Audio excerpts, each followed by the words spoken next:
Hello everyone, बहुत बहुत स्वागत है आप सभी स्टूडेंट्स का। आज से ये नई सीरीज लॉन्च हो रही है जहां पर हम आपको बिहार के दरोगा की तैयारी कराएंगे। देखिए, ऑब्जेक्टिव ये है कि ज़्यादातर बाबू लोग को दिक्कत क्या होती है कि अगर आपके पास कोई स्पेसिफिक सीरीज नहीं है आपकी परीक्षा के हिसाब से, तो आप उस परीक्षा के हिसाब से एमसीक्यूज की तैयारी नहीं कर रहे होते।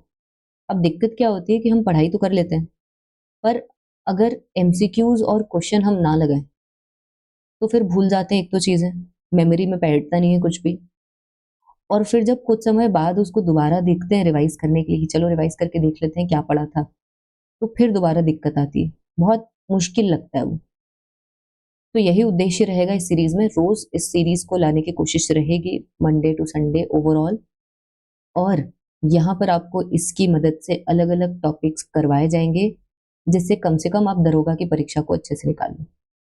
देखो, इस तरीके की जो परीक्षाएं होती हैं ये आप कहीं से भी बैठे हो, पूरे स्टेट में आप कहीं से भी बैठ के देख रहे हो, आप आराम से निकाल सकते हो एग्जाम को और क्रैक करके कम से कम अपने लिए एक सरकारी नौकरी हाथ में ले सकते हो। ये बहुत महत्वपूर्ण होता है, क्योंकि इसके बाद अगर आपको कोई अच्छी परीक्षा की तैयारी करवानी हो या करनी हो तो आप आराम से तैयारी कर सकते हो।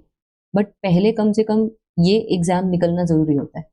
और ये इस बार आप देखोगे बिहार में कितनी वैकेंसीज आ रही है, बाकी स्टेट्स में उतनी वैकेंसीज आ भी नहीं रही है अभी।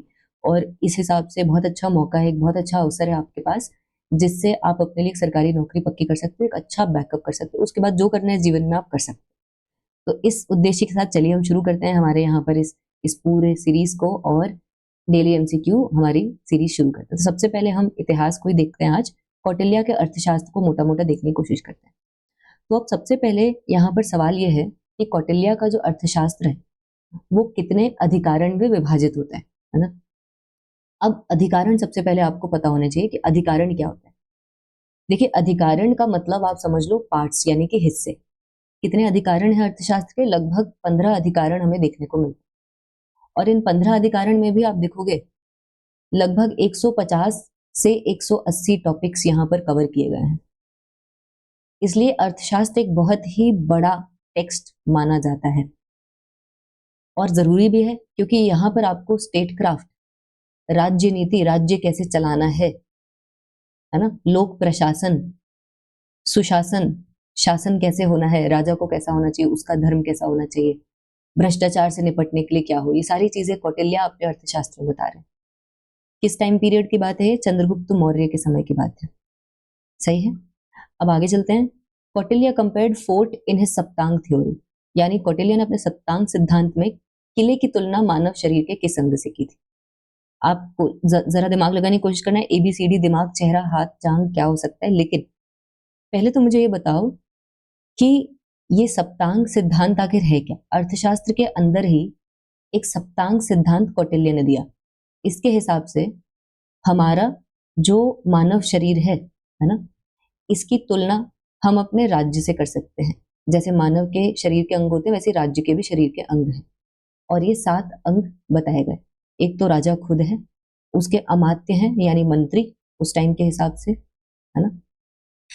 इसके साथ साथ दुर्ग है, इसके साथ साथ कोश है, इसके साथ साथ बल है, इसके साथ साथ जनपद है और मित्र है ना।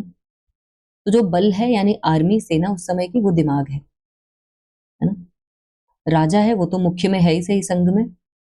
जो अमात्य है वो आंखें हैं, लगातार बिल्कुल वो रहती है। दुर्ग जो है वो हाथ है, समझ गए। जो जांग है यानी पैरों का हिस्सा, वो जनपद है हमारे लिए। तो ये आप देख लो, इसका आंसर हाथ हो जाएगा, बट बाकी भी आपको पता होनी चाहिए, इसलिए मैंने पूरा बताया।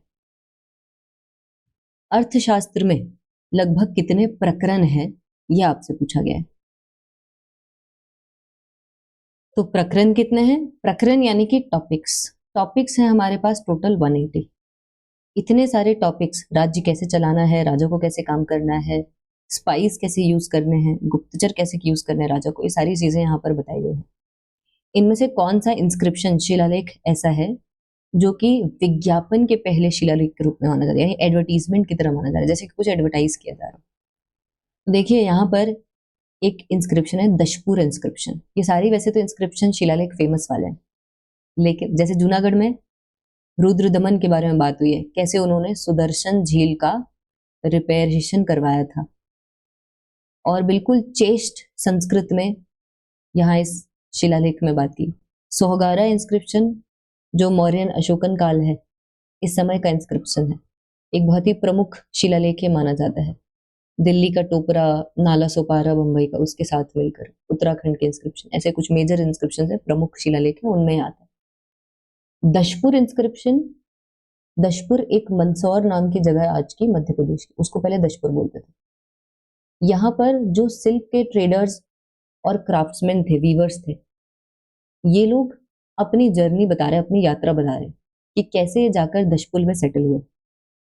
ऐसा लग रहा है मान लो कि अपना विज्ञापन कर रहे हो अपनी गिल्ड का, अपने काम का। आपको पता है गुप्त टाइम पीरियड पे गिल्ड्स वगैरह बहुत चलते थे, तो उसी समय का इंस्क्रिप्शन, इसलिए आंसर क्या हो जाएगा? आंसर बी हो जाएगा। क्या इसको रटना पड़ेगा? हाँ जी, रटना पड़ेगा। घटोत्कच कौन से वंश से संबंधित है? घटोत्कच की कहानी आपने सुनी होगी, कार्टून्स भी देखे होंगे। असल में जब गुप्त काल शुरू हुआ था, है ना, तो शुरुआत में इनके सबसे पहले राजा माने थे श्रीगुप्त, हालांकि बहुत छोटे राजा थे। इनके बेटे आए थे घटोत्कच, इनकी ये अपने बल के लिए माने जाते थे। फिर इनके आगे की और पीढ़ियां आती, जैसे चंद्रगुप्त वन, समुद्रगुप्त और फिर चंद्रगुप्त टू। ये सबसे पावरफुल रूलर्स। इसके पहले के जो राजा थे, इलाहाबाद शिलालेख के हिसाब से इनको हम महाराज कहते थे। और ये जो बाद के राजा है, जहां पर गुप्त काल बहुत बढ़िया सामंतवाद का फायदा उठाते हुए भी थोड़ा बहुत, उसे उन्हें महाराजा धीराज कहते थे। तो ये आंसर हो जाएगा सी। इनमें से कौन सा शिलालेख first clear epigraphic evidence of sati, यानी कि सती प्रथा का पहला स्पष्ट अभिलेखीय साक्ष्य प्रदान कर रहा है? तो सती प्रथा कहां पे पता चलती है? ये एरन के पिलर इंस्क्रिप्शन में सबसे पहले पता चलती है। ये भी गुप्त काल के समय का एक शिलालेख है। गुप्त काल के समय पर सती प्रथा का लिखित में साक्ष्य मिलता है। सती प्रथा कब से चल रही है, लेकिन लिखित में नॉर्थ इंडिया में इसका साक्ष्य मिल रहा है सबसे पहले। एक यहाँ पर फाइटर थे हुनाज से, क्योंकि गुप्त काल में हुनाज आए थे और हुनाज के आने के बाद गुप्त काल कमजोर हो गया था। स्कंदगुप्त ने हुनाज से लड़ाई की थी, लेकिन उसके बाद के गुप्त राजा इतने मजबूत नहीं थे। गुप्त एम्पायर डिक्लाइन कर रहा था, तो हुनाज लगातार इन्वेड कर रहे थे। इस टाइम पीरियड पर एक व्यक्ति हार गए हुनाज से लड़ते लड़ते, उनकी पत्नी ने सती किया, ये लिखा हुआ था अपनी मर्जी से, एरन पिलर इंस्क्रिप्शन। तो among the following is known as disguised Buddha, यानी प्रछन्न बुद्ध किसे कहा जाता है? ये असल में एक आलोचना थी, कोई तारीफ नहीं थी। किसकी आलोचना है? आदि शंकराचार्य की। आदि शंकराचार्य केरल में, साउथ में, आज के केरल में एक किंगडम में पैदा हुए। इन्होंने मतलब उस समय पर देखा कि बुद्धिज्म जैनिज्म बड़ा ही राइज कर रहा है और ये हिंदुइज्म को बचाना चाहते थे, तो इन्होंने हिंदुइज्म का एक नया फॉर्म दिया, जिसे हम कहते हैं अद्वैत वेदांत। वेदांत, वेदों का अंत, इस फिलोसफी को शुरू किया, राइट। और जब इन्होंने शुरू किया तो इनकी आलोचना हुई कि ये तो छुपे हुए बुद्ध हैं, क्योंकि बहुत सारी इसकी चीजें मिलती जुलती थी बुद्ध और जैन से। लेकिन एक बार आदि शंकराचार्य ने हिंदुइज्म को रिवाइव कर दिया, तो उससे बुद्धिज्म और जैनिज्म का जो पैट्रोनेज है अमंग द किंग्स, वो और कम हो गया। राजाओं ने बुद्धिज्म जैनिज्म का समर्थन करके फिर से हिंदुइज्म का समर्थन करना शुरू कर दिया। किसने अद्वैत का सिद्धांत दिया था? आदि शंकराचार्य। इसका एक बहुत ही फेमस डायलॉग है, आपने सुना भी होगा, अहम ब्रह्मस्मि, है ना। क्या कहा जाता है इसमें? कि जो माया है, दुनिया है वो माया है, विश्व है वो माया है ना, आत्मा परमात्मा सब एक ही है, और अल्टीमेटली आत्मा ही ब्रह्म है। Who among the following is known as बूढ़ी गांधी? बूढ़ी गांधी किसे को? देखिए, इनमें से एक महिला ऐसी है जो कि बहुत बूढ़ी उम्र में बंगाल के तामलुक क्षेत्र में गांधी जी के आंदोलन से जुड़ी हुई थी, जिन्होंने असहयोग आंदोलन यानी एनसीएम, सविनय अवज्ञा आंदोलन, यहाँ तक कि भारत छोड़ो आंदोलन में भी हिस्सा लिया। और इसी भारत छोड़ो आंदोलन के समय ये महिला झंडा लेकर जा रही थी, ध्वज लेकर जा रही थी, लेकिन अंग्रेज जो थे उन्होंने अलग ही यहाँ पर गोलीबारी शुरू कर दी, लेकिन गोली लगने के बावजूद इस महिला ने झंडा झुकने नहीं दिया था। वो महिला है मतांगिनी हजरा, इसलिए इन्हें बूढ़ी गांधी कहते थे। इनसे इंस्पायर हो गए, प्रोत्साहित होकर बहुत लोग तामलुक में गांधी जी के आंदोलन के साथ जुड़े। Sarojini Naidu Nightingale of India कही जाती है। सविनय अवज्ञा आंदोलन 1930-31 में इनका बहुत महत्वपूर्ण रोल था। विजया लक्ष्मी पंडित नेहरू जी की बहन थी, पहली एम्बेसडर थी हमारी यूनाइटेड नेशंस में भी, सोवियत यूनियन में भी स्टालिन से मिलने गई थी एम्बेसडर बन के। रानी गाइडिनल्यू एक नागा लीडर थी आज के प्रेजेंट डे जो नॉर्थ मणिपुर वाला इलाका जहाँ पे नागाज रहते हैं कुछ कुछ, वहां से, है ना। इनके जो कजिन थे हाइफू जाइडोंग, ये भी गांधी मूवमेंट में इन्वॉल्व थे। कहीं ना कहीं ये सब पता होना चाहिए। इनमें से कौन सा ऐसा आदिवासी लीडर है, पहला आदिवासी नेता है जो गांधी जी से इंस्पायर्ड हुआ था? तो रानी गाइडेनलू आई, उसके पहले हाइफू जाइदोंग आ चुके थे, अल्लूरी सीताराम राजू यहाँ पर इंस्पायर्ड थे बिल्कुल। तो आप यहाँ पर आंसर में अल्लूरी सीताराम राजू यहाँ पर लगा सकते हैं। इनमें से कौन सा, इनमें से किसने विजयनगर साम्राज्य की स्थापना की थी? तो आंसर क्या हो जाएगा यहाँ पर? हरिहर प्रथम और बुक्का राय। इन्होंने सबसे पहले विजयनगर की स्थापना की थी। कब? 1336 से 1338 के आसपास। इस टाइम पीरियड पर आज का जो तेलंगाना है, यहाँ पर एक काकतीय साम्राज्य चलता था। इसको जब यहाँ पर साउथ में तुगलकों की सेनाएं, इन्होंने हरा दिया इन्हें, ठीक है। तो इन्होंने ये जो दो भाई थे इनको पकड़ लिया, इनका जबरदस्ती इस्लाम में कन्वर्जन करा दिया जैसे उस टाइम होता था। फिर ये दोबारा छूटे इन सारी चीजों से, और जब छूटे तो उसके बाद फिर इन्होंने अपना साम्राज्य बनाया।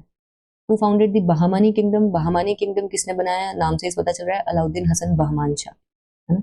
इन्हें एक हसन गंगू नाम के ब्राह्मण ने पाला था ऐसा कहते हैं, तो इसलिए भी इन्होंने इसे बहामानी साम्राज्य का नाम दिया। विजयनगर जब बना उसके जस्ट 10 साल बाद 1340s में ये बहामानी किंगडम भी बना। बाद में जाकर ये 5 एम्पायर्स में टूट गया था बहामानी किंगडम। ये सब भी थोड़ा बहुत आपको हिस्ट्री के हिसाब से अगर एक भी बार पढ़ा होगा तो डेफिनेटली आपको ये चीजें ध्यान रहेंगी। तो आज के लिए इतना ही है, बाकी मिलते रहिए और इस सीरीज को फॉलो करते रहिए। संक्षेप में ही सही, लेकिन आपकी ये जो दरोगा की बाबू सीरीज है आपको अपने एग्जाम, अपनी परीक्षा को निकालने में मदद करेगी। वैसे भी फ्री है, फॉलो कर सकते हैं, चैनल भी सब्सक्राइब कर सकते हैं। बहुत बहुत धन्यवाद, बहुत बहुत शुक्रिया।